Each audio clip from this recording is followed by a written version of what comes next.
வெற்றி துளசி சீரியலில் இப்போ சூப்பராகவே வந்து கதையை எடுத்துகிட்டு போயிட்டு இருக்கிறாங்க. வெற்றியை வந்து அரெஸ்ட் பண்ணுறாங்க. இதுக்கு காரணம் திவ்யாவாக தான் இருக்கிறாங்க. எதுக்காக வெற்றியை வந்து அரெஸ்ட் பண்ணுறாங்க? அவங்களுக்கு எதிராகவே எல்லா சாட்சியும் இருக்குது. அது மட்டும் இல்லாமல் திவ்யாவுக்கு சாதகமாக தான் எல்லாமே இருக்குது. இப்படிப்பட்ட சூழ்நிலையில் வெற்றியை வந்து எப்படி துளசி காப்பாற்ற போகிறாங்க, என்ன நடந்திருக்கு அப்படிங்கிறத நம்ம இந்த வீடியோக்குள்ளே நம்ம பார்க்க போகிறோம். நம்ம வீடியோக்குள்ளே போகிறது நம்ம சேனலுக்கு யாரெல்லாம் சப்ஸ்கிரைப் பண்ணலாம் அவங்களாம் சப்ஸ்கிரைப் பண்ணிக்கிடுங்க. பக்கத்தில் உள்ள பெல் பட்டனை கிளிக் பண்ணிடுங்க. வாங்க வீடியோக்குள்ளே போகலாம்.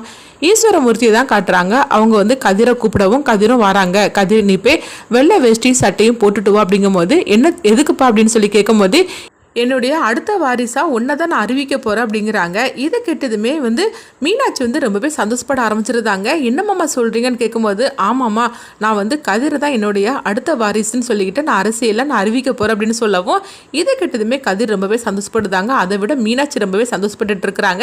அப்படிப்பட்ட நிலையில் பார்த்தோம்னா ஒருத்தர் வந்து கட்சியில் வந்து வராரு. அப்போ வந்து அவர் வந்து சொல்கிறாரு, அதாவது வெற்றிக்கு தான் இந்த தடவை சீட்டு கொடுத்துருக்குறாங்க அப்படிங்கவும் இது கேட்டதுமே மீனாட்சி அதிர்ச்சி அடைகிறாங்க. அப்போ ஈஸ்வரமூர்த்தி கேட்குறாங்க, நீ சொல்றது உண்மைன்னு சொல்லி கேட்கும்போது ஆமாங்கய்யா வெற்றியோட செல்வாக்கு கொஞ்சம் கூட குறையவே இல்லை. உண்மையை சொல்ல போனாக்கி இந்த சீட்டு கிடைச்சதுக்கு காரணமே உங்க சின்ன மருமக துளசியால தான் அப்படிங்கிறாங்க.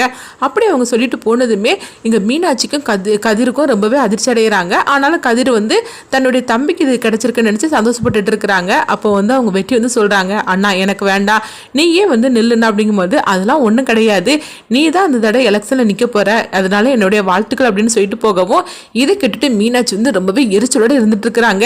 என்னங்க நினைச்சிட்டு இருக்கிறீங்க, நீங்க என்னன்னா உங்க தம்பிக்கு வாழ்த்துக்கள் சொல்லிட்டு வாரீங்க அப்படிங்கும்போது அதனால என்ன, என் தம்பி ஜெயிச்சாலும் எனக்கு நல்லது தானே, எனக்கு எந்த பிரச்சனையும் கிடையாது அப்படின்னு சொல்லிட்டு கதிர் அவங்க பாட்டுக்கு போகவும் மீனாட்சிக்கு இது வந்து ரொம்பவே வந்து பிரச்சனை ஏற்படுத்துது. எப்படியாவது வந்து வெற்றியை வந்து விரட்டி விடணும், மாமாவோட அரசியல் வாரிசுன்னா அது என்னுடைய புருஷனை தான் இருக்கணும்னு சொல்லிட்டு தானே நான் வெற்றிக்கு துளசியை கல்யாணம் பண்ணி வச்சேன்.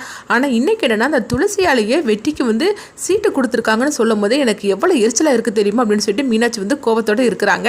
அடுத்து பார்த்தோம்னா மீனாட்சி திவ்யாவை சந்திக்கிறாங்க. அப்போ திவ்யாவும் கேட்குறாங்க, என்னக்கா இந்த மாதிரி நடந்து போச்சு அப்படிங்கும்போது அதுதான் இந்த பண்ணி நடந்து போச்சுன்னு நினச்சி எனக்கு ரொம்பவே எரிச்சலாக இருக்குது அப்படிங்கவும் அப்போ திவ்யா சொல்கிறாங்க, எனக்கும் வெற்றி கிடைக்காம போயிட்டான், எனக்கு எவ்வளோ கோபமாக இருக்குது தெரியுமா, இது எல்லாத்துக்கான அந்த துளசி தான் அப்படின்னு சொல்லிட்டு மீனாட்சியும் திவ்யாவும் துளசியை போட்டு திட்டிட்டு இருக்கிறாங்க. இந்த மாதிரி நடக்குது. அடுத்தவங்க பார்த்தோம்னா வெற்றி வந்து அதாவது அவங்களுக்கு சீட்டு கிடைச்சிருக்கனால எல்லாருமே கொண்டாடிட்டு இருக்கவும் அப்போ சிவராமன் வீட்டுக்கு போகும்போது சிவராமன் லட்சுமி வீட்டில் உள்ள எல்லாருமே வந்து அவங்க வெற்றிக்காக வாழ்த்துக்கள் சொல்லிட்டு இருக்கிறாங்க. இதை நினைச்சு ரொம்பவே சந்தோஷப்பட்டு இருக்கவும் அப்போ வந்து வெற்றி வந்து துளசி கிட்ட சொல்றாங்க, எனக்கு எல்லாருமே வாழ்த்துக்கள் சொல்றாங்க, ஆனா நீங்க மட்டும் எனக்கு வந்து வாழ்த்துக்களே சொல்லலை அப்படிங்கவும் உடனே வந்து துளசியும் வாழ்த்துக்கள் சொல்றாங்க. இதை நினைச்சு ரொம்பவே சந்தோஷப்பட்டு இருக்கும்போது அப்போ வந்து லட்சுமி சொல்றாங்க, நான் எல்லாருக்கும் சமையல் பண்ணிட்டு இருக்கேன், நீங்க சாப்பிட்டுட்டு தான் போகணும் அப்படிங்கவும் வெற்றியும் சரி அப்படிங்கிறாங்க. அந்த மாதிரி நேரத்தில் வெற்றிக்கு வந்து திவ்யா வந்து ஃபோன் பண்றாங்க.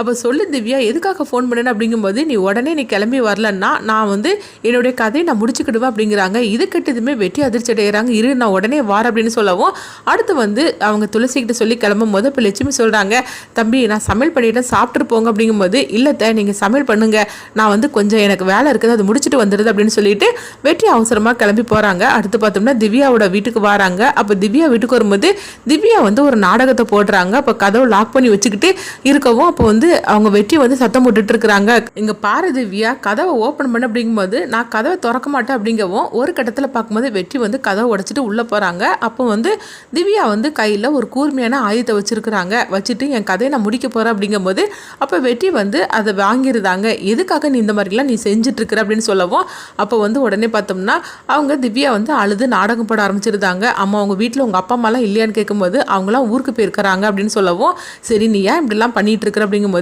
என்னால் உங்களை மறக்க முடியல, அதனால தான் இந்த மாதிரிலாம் நான் செய்தேன், என்னை உயிரோட தான் வந்து என்னை வாழ விட மாட்டேங்கிறீங்க, என்னுடைய கதையை முடிக்கிறதுக்காக நீங்கள் வந்து என்னை விடுங்க அப்படிங்கும்போது இங்கே பாரு அப்படிலாம் நீ சொல்லக்கூடாது, உங்கள் அப்பா அம்மாவுக்கு நீ ஒரே பொண்ணு, அப்படி இருக்கும்போது உனக்குன்னு ஒரு வாழ்க்கை இருக்குது, அதை நீ அமைச்சுக்கோ, உங்கள் அப்பா அம்மா உனக்கு நல்ல வாழ்க்கையை அமைச்சு கொடுப்பாங்க அப்படிங்கவும் இங்கே பாருங்க வெற்றி நான் கல்யாணமே வேண்டான்னு சொல்லிட்டு இருந்தேன், ஆனால் உங்களை பார்த்ததுக்கு அப்புறமா தான் எனக்கு கல்யாணம் பண்ணிக்கிறதுக்கே ஆசை வந்தது, இப்போ கூட நான் உங்களை நினச்சிட்டு தான் இருக்கிறேன், என் கழுத்தில் தாலியை கட்டுங்க அப்படின்னு சொல்லவும் என்ன திவ்யா நீ சின்ன குழந்தை மாதிரிக்கு பேசிகிட்டு இருக்கிற, எனக்கு கல்யாணம் முடிஞ்சு ஒரு குழந்தை கூட இருக்குது, அப்படி இருக்கும்போது நான் அப்படிலாம் வந்து நீ நினைக்கிற மாதிரிக்கு உன் கூடலாம் வர முடியாது. அது மட்டும் இல்லாமல் நான் உன்னை லவ் பண்ணவே இல்லை, நம்ம ரெண்டருக்கும் உண்மையிலேயே கல்யாணம் நடந்திருந்தா கூட நான் உன்னை லவ் பண்ணியிருக்கவே மாட்டேன் அப்படின்னு சொல்லவும், அப்போ உடனே வந்து திவ்யா சொல்கிறாங்க, சரி நீ என்னை கல்யாணம் தான் பண்ணிக்க மாட்டேன்னு சொல்கிற, என்னை ஒரு ஃப்ரெண்டாவது ஏற்றுப்பியா அப்படின்னு சொல்லவும், தாராளமாக நான் வந்து உன்னை வந்து என்னுடைய ஃப்ரெண்டாக நான் ஏற்றுக்கிடுது அப்படிங்கும்போது என்கிட்ட தினசரி நீ பேசுவியான்னு சொல்லி கேட்கவும் நான் தினசரி பேசுகிறேன் அப்படிங்கிறாங்க. அது மட்டும் இல்லாமல் அவங்க திவ்யா வந்து கையில் கூர்மையான ஆயத்தை வச்சிருக்கும் போது வெட்டி வாங்குறதுக்காக வந்தாங்களா, அப்போ வந்து வாங்குறதுக்காக வரும்போது அவங்க ரெண்டு பேருமே வந்து சேர்ந்து கீழே எல்லாம் விழுந்துருந்தாங்க. இது எல்லாமே ஃபோட்டோ எடுத்துகிட்டு இருக்கிற மாதிரிக்கு தெரியுது. அடுத்து பார்த்தோம்னா வெட்டி வந்து அவங்கள சமாதானப்படுத்திட்டு போகும்போது அப்போ வந்து அவங்க வீட்டில் வேலை செய்யப்பட்டவங்க அவ்வளோருமே வந்து வெட்டியை பார்க்குறாங்க. இங்கே பார்த்தோம்னா திவ்யா வந்து வெட்டி போனதுக்கப்புறமா தன்னுடைய தலையெல்லாம் களைச்சிக்கிட்டு தன்னுடைய ப்ளவுஸ் எல்லாம் அவங்க கிழிச்சிக்கிட்டு அவங்க வராங்க. ஐயோ வெட்டி என்கிட்ட தப்பாக நடந்துக்கிட்டா அப்படின்னு சொல்லிட்டு ஒரு பெரிய ஒரு தப்பான ஒரு விஷயத்த வந்து அவங்க சொல்கிறாங்க. இது கிட்டதுமே அந்த வீட்டில் உள்ளவங்களாம் வந்து அதாவது வேலை செய்யப்பட்டவங்க எல்லாருமே வந்து அவங்க திவ்யா சொன்னது தான் உண்மை அப்படின்னு சொல்லிட்டு அவங்க நம்பிடுறாங்க. அடுத்து பார்த்தோம்னா அங்கே வந்து வெட்டியை தான் காட்டுறாங்க. வெட்டியை வந்து கைது பண்ணதுக்காக வரும்போது என்ன நடந்ததுன்னே தெரியாமல் எல்லாருமே முழிச்சிட்டு இருக்கிறாங்க. என்ன விஷயமா இவங்களை கைது பண்ணியிருக்கிறீங்க அப்படிங்கும்போது திவ்யாவை இவர் வந்து தப்பாக நடந்துக்கிட்டாரு, அதனால அவங்க வந்து இவங்க மேலே கம்ப்ளைண்ட் கொடுத்துருக்குறாங்க அப்படின்னு சொல்லவும் இது கேட்டதுமே துளசிலேருந்து எல்லாருமே அதிர்ச்சி அடைகிறாங்க. அப்படி ஒரு நடந்தக்கூடிய ஆளே கிடையாது அப்படின்னு சொல்லும் போது உடனே பார்த்தோம்னா அந்த ஃபோட்டோலாம் எடுத்து வச்சுருந்தாங்களா அது எல்லாத்தையும் வந்து அவங்க போலீஸ்காரங்க காட்டவும் இதை பார்த்ததுமே வெற்றியும் துளசி எல்லாருமே அதிர்ச்சி அடைகிறாங்க. ஐயோ வெற்றி அப்படிலாம் செய்யக்கூடிய ஆளே கிடையாது அப்படின்னு சிவராமனும் லட்சுமி சொல்லிட்டு இருக்கும்போது அப்போ துளசி வந்து கேட்குறாங்க, ஆமாம் நீங்கள் எதுக்காக வந்து அவள் வீட்டுக்கு போனீங்க அப்படின்னு சொல்லும் போது அப்போ வந்து துளசிகிட்ட வந்து வெற்றி சொல்கிறாங்க, எனக்கு ஃபோன் வந்துச்சு அதனால தான் போனேன் அப்படிங்கவும், நீங்கள் வேற ஒரு வேலையால் போனேன்னு என்கிட்ட சொல்லிட்டு போனீங்க, ஆனால் திவ்யாவை பார்க்கறதுக்காக போகிறேன்னு நீங்கள் சொல்லவே இல்லையே, நீங்கள் எதுக்காக நீங்கள் போனீங்க அப்படின்னு சொல்லிக்கிட்டு துளசி வந்து திரும்ப திரும்ப கேட்டுட்டு இருக்கும்போது அப்போ வெற்றி சொல்கிறாங்க, இல்லை திவ்யா வந்து இப்படி ஒரு தப்பான முடிவு எடுக்க போகிறேன்னு சொன்னால் அதை தடுத்து நிறுத்ததுக்காக தான் நான் அங்கேருந்து போனேன் அப்படின்னு சொல்லவும், அது என்கிட்ட நீங்கள் சொல்லியிருக்க வேண்டியது தானே, நானும் உங்கள் கூட வந்திருப்போம்ல அப்படிங்கும்போது, இல்லை அவள் அப்படி சொன்னதுமே எனக்கு என்ன பண்ணுறதுன்னு தெரியல, அதனால தான் நான் உடனே கிளம்பி போனேன், ஆனால் அவள் இப்படிலாம் பண்ணுவான்னு சொல்லி நான் கொஞ்சம் கூட எதிர்பார்க்கவே இல்லை, அவள் சொல்கிறதெல்லாம் நீ நம்புறியான்னு கேட்கும்போது கண்டிப்பாக நான் நம்பல வெற்றி அப்படிங்கிறாங்க, எனக்கு இது ஒன்று போகிற அப்படின்னு சொல்லவும் அடுத்தங்க பார்த்தோம்னா வந்து தீர்ப்பு சொல்கிறதுக்காக எங்கள் கோர்ட்டுக்கு வந்துருந்தாங்க.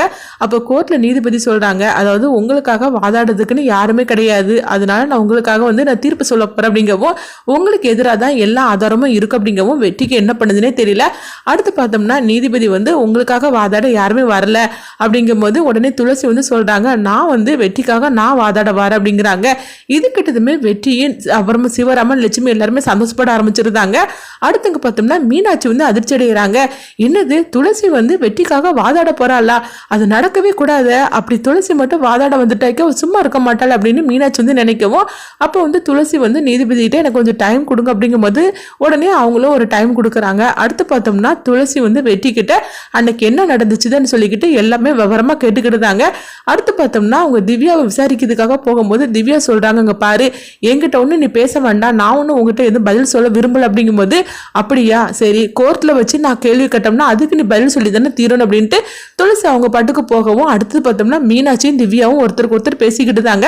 இது எல்லாமே மீனாட்சி போட்ட திட்டமாக தான் இருக்குது. எப்படியாவது தன்னுடைய கணவர் வந்து அரசியல் வாரிசா அவர் தான் வரணும்னு சொல்லி ஆசைப்பட்டாங்க. ஆனால் வெற்றிக்கு அது கிடைச்சதுமே மீனாட்சியால் தாங்கிக்க முடியல. அதனால வெற்றி மேலே எப்படியாவது ஒரு களங்கத்தை சுமத்தணும் அப்படின்னு திவ்யாவை அவங்க பயன்படுத்திக்கிட்டு தாங்க. திவ்யாவுக்கும் வந்து அதாவது தன்னை கல்யாணம் பண்ணிக்கிடல வெற்றி அப்படின்னு சொல்லிட்டு அவங்களும் இப்படி அவாண்டமாக பழைய சுமத்திருந்தாங்க. வெற்றியை இந்த மாதிரிக்கு பிரச்சனையில் திவ்யாவும் மீனாட்சி சேர்ந்து இழுத்து விட்டுறதுக்காங்க. இந்த பிரச்சனையிலேருந்து எப்படியாவது வந்து துளசி வந்து காப்பாற்றணும்னு சொல்லிட்டு முயற்சி பண்ணுறாங்க. அவங்க முயற்சி வந்து வெற்றி அடையுமா, வெற்றி வந்து எந்த தப்புமில்லைன்னு சொல்லிட்டு துளசி எப்படிலாம் வந்து நிரூபிக்க போகிறாங்க அப்படின்னு சொல்லி நம்மளும் வெயிட் பண்ணி பார்க்கலாம்.